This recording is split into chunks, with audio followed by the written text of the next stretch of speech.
railway, and ferry system. That's what one expert believes will solve the traffic nightmare in Portmore, St. Catherine. But how practical is that proposal? Kelisha Williams explores the issue in the final part of a TVJ News in Focus, Congestion Chaos, and now joins us live. I feel as if you're part of my team. Kelisha? I feel so too. Janella, we have heard the congestions from residents along Brayton Parkway in Portmore about the traffic in the area.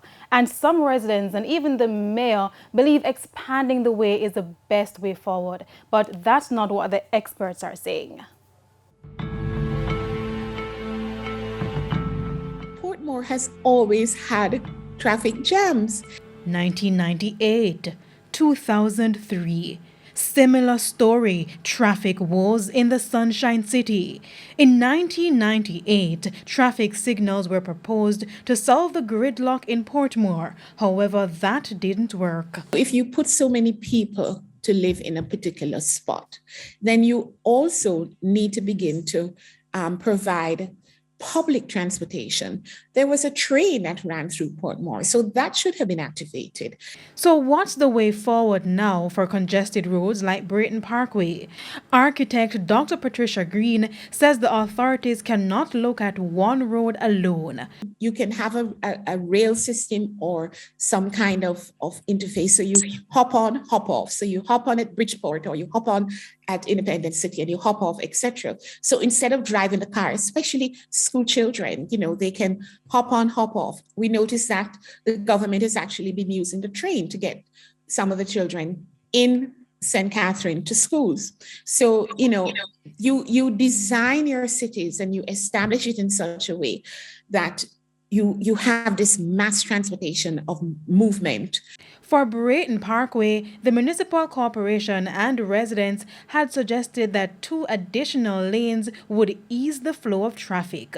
Give way a bridge too. You understand? Anybody want to go over the service center, Pines Plaza, the turn off them can travel under the bridge. Whosoever going above Manzan, Daytona, go down them part, they are going up to Bridgeport side, can just take the bridge and follow through.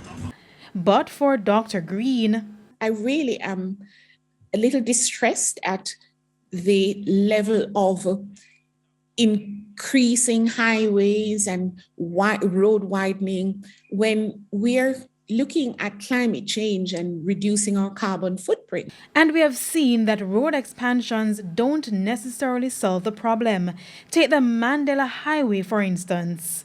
So how can the authorities reduce congestion in a growing town or soon-to-be parish like Portmore? Well, according to one expert, some may have to travel by sea.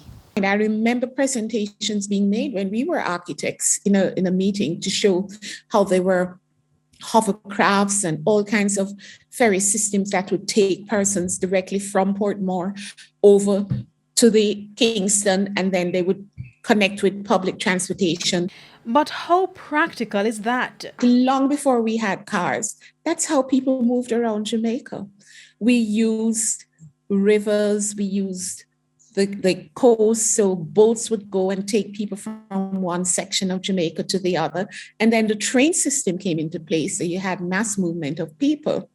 The proposal can be traced back to 1995 when then Chief Executive Officer of Grace Kennedy, Douglas Orain, said he hoped by the year 2020 the most unsatisfactory organization and running of our public transportation system would have been sorted out, together with greater access to the Portmore environs, possibly by ferry or by the railway. Like you're going to be getting the Courts, Fontana, a Starbucks, and PriceSmart within a year.